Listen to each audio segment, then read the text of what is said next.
All right. So we are now back again for another episode of Usapang Musiko Season 2.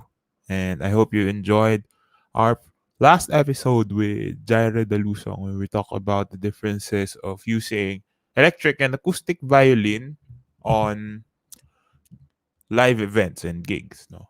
Now, coming through with the theme of pros and cons, no, I had this in mind since I think this is something that not a lot of people talk about, especially for musicians, how much music consumption in terms of music scores has changed over the course of, I think, 5 to 10 years.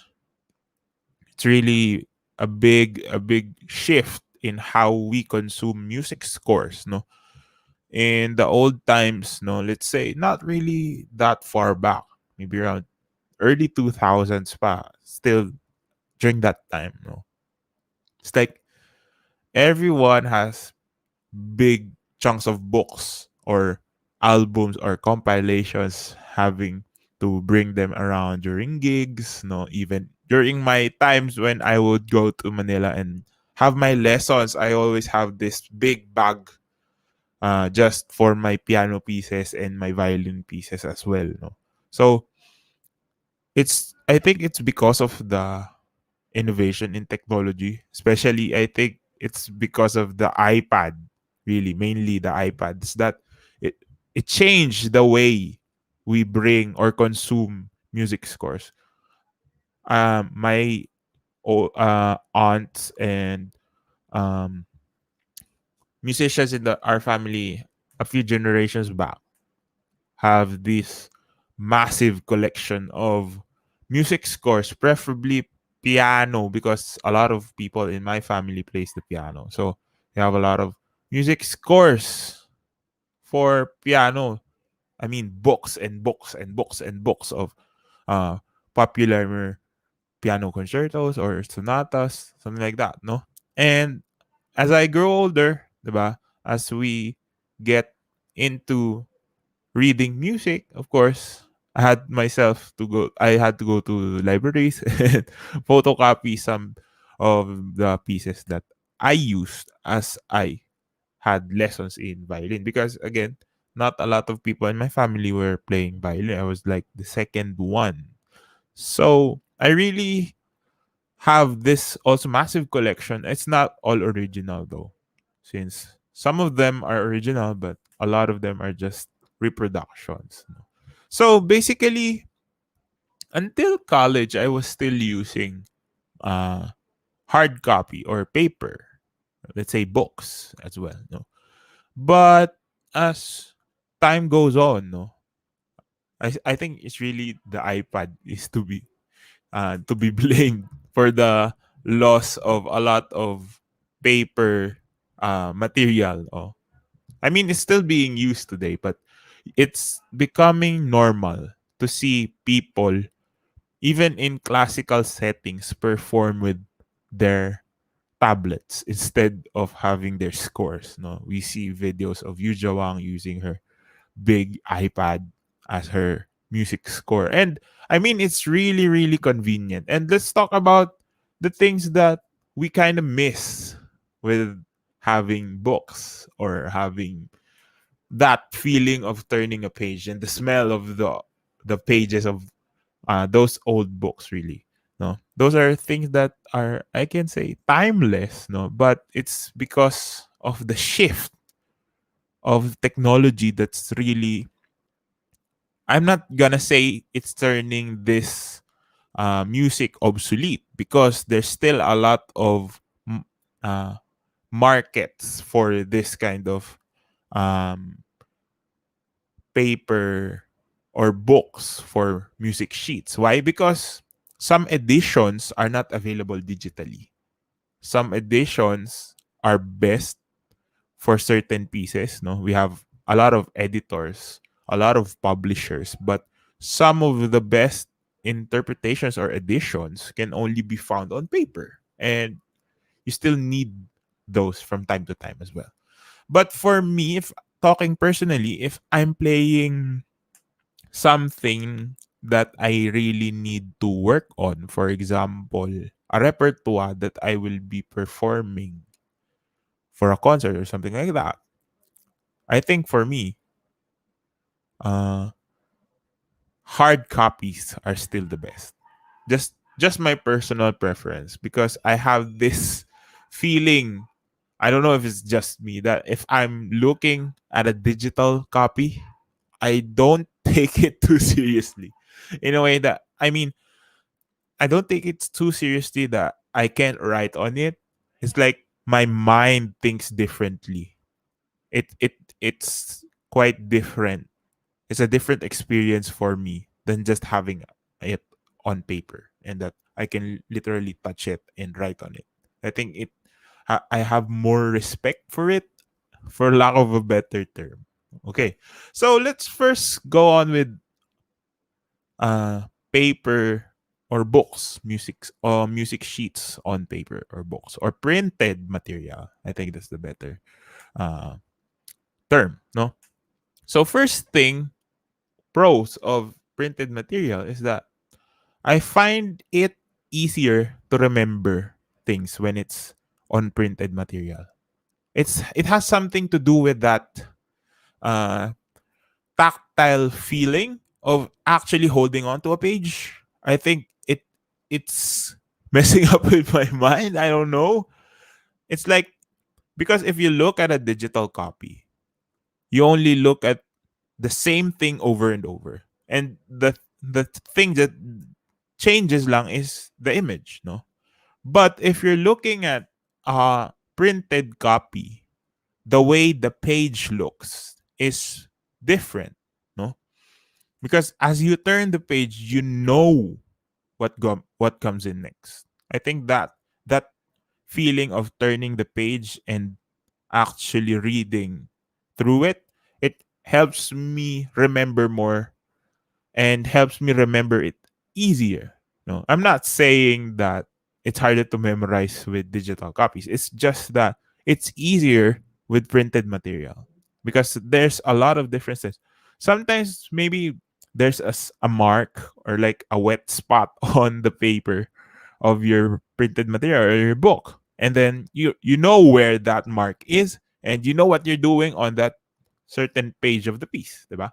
I mean, those simple things, those little nuances are really a big factor in memorizing for me. No, I'm not speaking for the general public.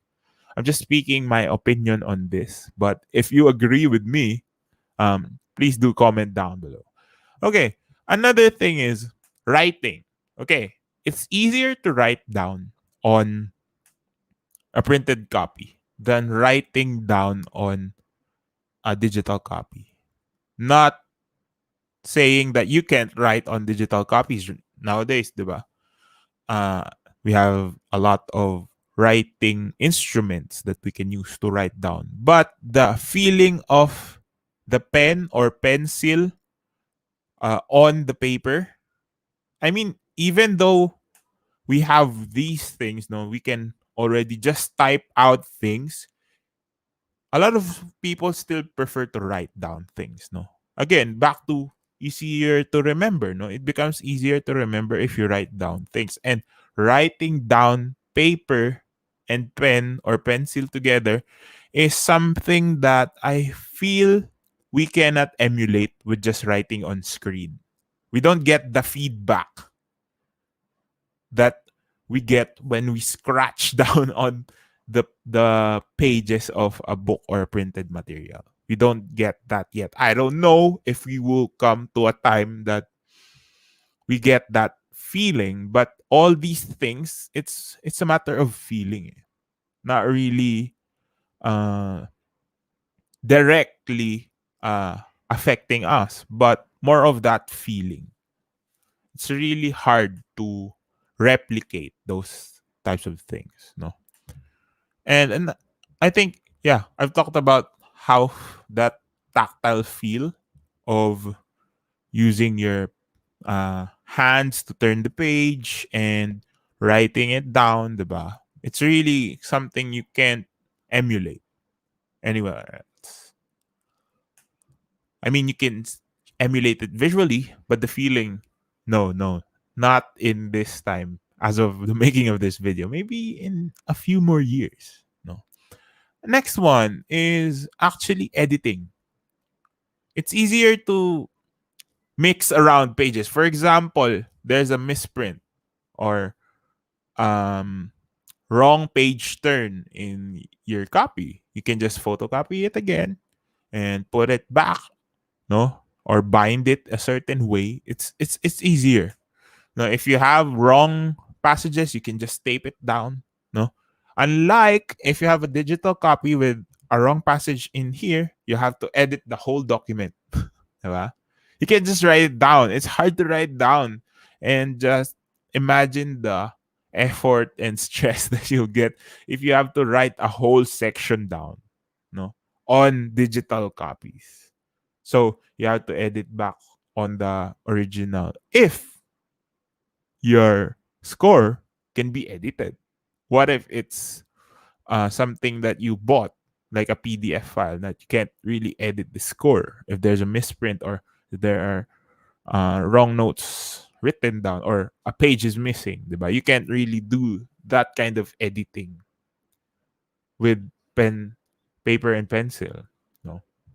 So those are the things why I think it's why a lot of performances, especially with orchestra, still stick with paper because printed material and it's actually cheap because paper is cheap. I know it's not the most environment friendly thing, but it's relatively cheaper than buying the whole orchestra a set of iPads, right?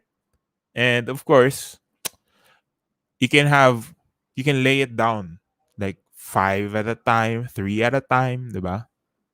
For page turning purposes. Of course, we have a lot of remedies with that for digital copies like air turns or like gesture uh, page turns, something like that. But you can't really beat that page turn. Turning the page is really, really, really important. Yeah. So I guess those are a lot of the pros of having digital printed copies. Now let's go to digital copies. Okay. So gone are the days that you go to gigs bringing five massive folders filled with pieces. And if they got disorganized, you have to reorganize them again, no? So you just need an iPad and a music sheet reader or a PDF file reader, and you're good to go. You just search the pieces that you need. Transferring it is very, very, very easy. Unlike, okay, you need a photocopier, diba? Before, you have to get it photocopied and then you return it back. And now you just send it with like three clicks, and then you've sent a copy to the people around you. No, it's that easy, and it saves a lot of space. No, imagine if you have 1,000 pieces on your iPad, and imagine 1,000 pages. So it's around 1 to 2,000 pages worth of paper, printed material. Where will you put that? Will you be able to carry it in your case? Of course not. But your iPad or your tablet can fit inside your case, and it feels like just one whole clear book filled with a lot of pieces. It's that light, and it really saves a lot of space and easy to bring around. And yeah, you can still write on it, but of course, the tactile feeling of having that uh, paper and pen coming together, you don't get that. No. And of course, aside from that, because it's technology, diba? It's technology. It's not just music reading. I mean, yeah, it's not just reading music on that app. You have those apps that have their own metronome, that have their own tuners, that even have their own drones and keyboards. So it's all in one. Unlike before, that okay, I have my piece, I'll bring my metronome, I'll bring my tuner, I'll bring my keyboard, diba? Now it's all in your device, and you can do a lot of things with those uh with these devices. No, sometimes even if you have a hard copy, you can just take a picture and it's already there. You already have a copy in your device, and it's really, really, really great to have. No, yeah. So before we go to, we have a guest in. Hello, Sir Miguel Davao is listening live on this. Thanks for joining me. If you have any opinions on this topic, please do feel free to share. All right, now let's go to the cons of this time. No, so what are certain cons of having printed material? Again, hard to bring. It's hard to bring around. No, you can easily lose a page, no, and you have to get another print of that material if you lose one. No, it's not like it will magically appear. You'll If you have it on your device or a phone, you still have to get it printed out if you really want to use paper, right? Or if a book is ripped apart, you really can't do nothing about it. No, you can just repair it like with tape. I mean, you can, but it's not the best remedy, no? And also the damage that paper gets over time. Sometimes, no, if you leave it somewhere wet, the paper becomes wet. If you leave it somewhere too dry, it becomes hot. Those things, no, acid over time, diba? We have paper that's made with acidic materials, so it turns brown, it turns yellow. So it really degrades over time. The print, if the paper and ink isn't good enough, might be destroyed easily. So there's a lot of things that can go wrong with printed material. And even though you take care of it, an old book will always look old. No? You can't really fight with nature. It's the natural thing that happens with these printed materials. Okay. So Sir Miguel is saying it's good to go digital. Of course, environmentally friendly, and you can write on it and other functions as we've mentioned. Yeah, yeah. It's really, really amazing that we've gone so far from bringing around 100 pages worth of books to just bringing one device that can do almost more than enough of what you need as a musician, diba? Now, of course, there's still cons in using this. So, one is that you're bound by the storage space that you have. So, if your um, device is full, you can't put any more. No, you have to buy another device or buy cloud storage, I guess. And cloud storage is still quite expensive nowadays. No, maybe in due time we can have a lot of storage for a small amount that can really help a lot. Because I mean, music sheets are not the biggest file sizes, but they tend to be bigger than Word documents or your basic Excel sheets. No, I think it's twice as big as Word documents, if I'm not mistaken. But because of course notes take up a lot of space in the pages. And another thing is that it causes eye strain. No, we can have all this blue light blocking technology, but of course, staring into a bright screen is not really good for your eyes. No, especially if you do it for a long, long, long time. And if you're practicing 3 to 4 hours a day, I mean, it gets there. Your eyes get strained. You can lower the brightness, but your eyes will still get strained because now it would try to look for the pieces more, right? Look at it. more because it would be dark. Yeah. Okay. S- Sir Miguel said, yes, you can fit an entire library if you're a musician.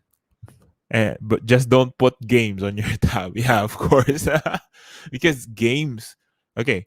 So let's say you have a nice game. Let's say, can we mention a game? Oh, let's just mention a memory capacity. Let's say you have a game that's 1 gigabyte. And let's say that an average music score can get 2 megabytes of memory. So that's around already 500 pieces for one game. You see how much a game can disrupt your uh, device's storage capacity. So I guess if you want to play games, light games lang, or make sure you have ample space, no, get like 128 gig device. If I think that should be the standard now if you're a musician, no, so that you can put a lot of things on your device and still use it for productivity as well. No, you can also record on your iPads, if I'm not mistaken. No, especially the pro ones, the ones with Type C's. Yeah, I'm not sponsored by Apple, but maybe. Okay, and then back to another con is, yeah, the lose of the tactile feel of really turning the page. That's really uh one of the things that turns me off from really going all in digital copies. That's why I still print out my pieces as of today. Yes. I mean, page turning is now easier. Of course, there's a lot of devices you can use. You have air turns, you have um as I've said, gesture controls that you, with the move of your head or move of your eyes when you wink, your pages turn. But the feeling, diba? That feeling is really what gets me still playing on paper. Okay. Now, if I would weigh the two, of course, I won't be choosing one or the other because both of them are important, no? So, especially for orchestras, you don't see unless it's an outdoor event or an outdoor setting. I think it's still best to use paper because bowings are because when you try to write down bowings, diba? You have to go into settings pa, the long press and then you're writing it down. Sometimes when you're writing it down, your palm gets stuck on the paper. Especially me, I'm left-handed. My hand always gets stuck on pieces of music or even on screens, diba? It's quite hard to write down. And it's easier to just grab a pencil and write down bowings or whatever markings you need. Diba? It's just it's more convenient when you're doing large groups and if you're doing large sections at a time. Maybe you can just transfer to digital when you're done copying bowings. And yeah, it's still better to use paper on a large scale. But maybe on in gigs where you don't really write down a lot of things, it's better to use digital, of course. Because hello, it's easier to carry around. You already have your gear with you, diba?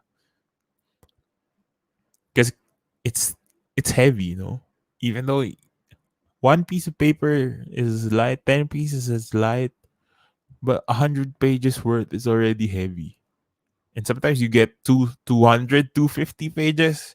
Before, when we go to gigs when we didn't have iPads pa, I think until 2011, 2012. I mean, we still use paper from time to time, especially if we have no choice, no. For example, somebody gave music sheets and those kinds of things. So you still use paper. So it won't ever be obsolete, but its use is not that limited to uh I mean, not that limited, more of it's not that used anymore just for economical reasons, no, because almost all musicians have tablets that they use for their music or productivity. So it's slowly losing its use, but it's still there. No.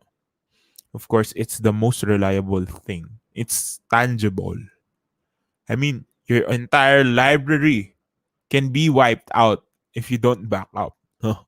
Like my brother's iPad the other night just reset itself and we can't recover all the files. So that's one thing, no. But of course, some of the files are on the cloud. We can just reload it.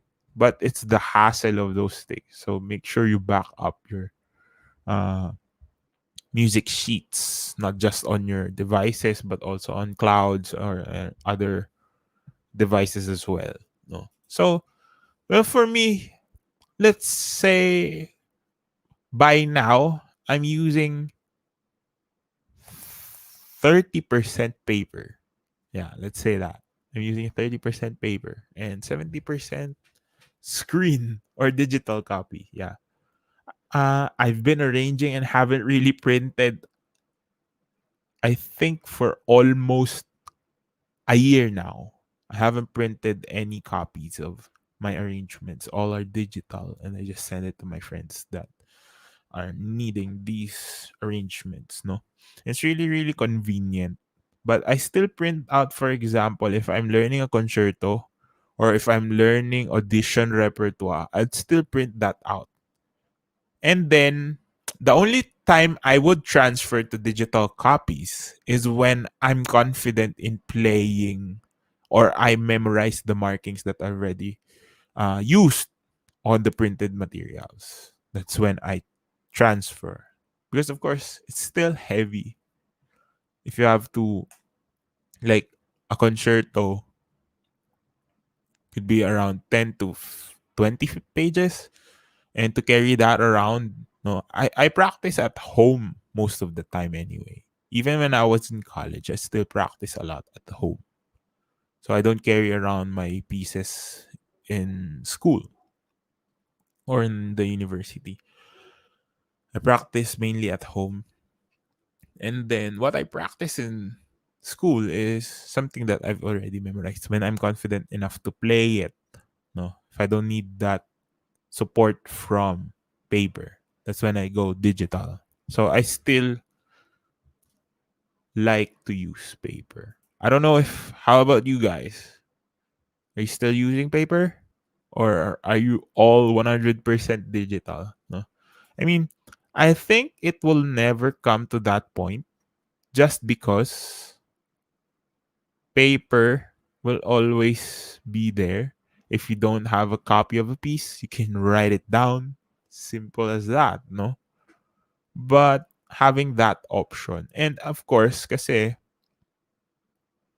we still have a problem with ano, the environment because of course I hope we can get recycled paper for music sheets, no? And hopefully we'll have a chance to actually play with paper still used, no? And use it in a way that it's still environment friendly. Hopefully, publishers find ways to recycle, reuse old books to make new ones. For example, I'm not really that much of an environmentalist, but we want to really take care of the planet. And I think going digital, it's really a good help. And I think publishers are also following suit. No? Everyone has their own version. No? And I think the catalyst aside from iPads is just that I think IMSLP, if you're familiar with imslp.org. So it really brought people to going digital because of how much music they have amassed over a long, long period of time. And that changed the game for everyone. And of course, iPads. Because if you don't have big screens to read on, if you only have laptops and phones to read on, it won't really trend into these things. No? And now we have iPads. And it's really the, not really epitome, but it's the standard of music sheets or music sheet readers right now. And I think it's really a great invention, not just for the people, but especially for musicians. It's really catered towards them and how easy the lives of musicians have been ever since. And I leave you with that on this episode of Usapang Musiko. I hope you enjoyed. Thanks for the people who came by, dropped by. Please do follow me on my socials. I'm also on Spotify. Please do stream. My new single, Someone, is out now. Please do stream it on all major streaming platforms, not just on Spotify, also on Apple Music. And also listen to Usapang Musiko Season 2. Season 1 and 2 is on Anchor and also on Spotify, Apple Music, and major podcast platforms. So please do support my podcast and music and all the content that I release. Thanks again for joining me. This is Ryan Monakil, and I'll see you on the next video.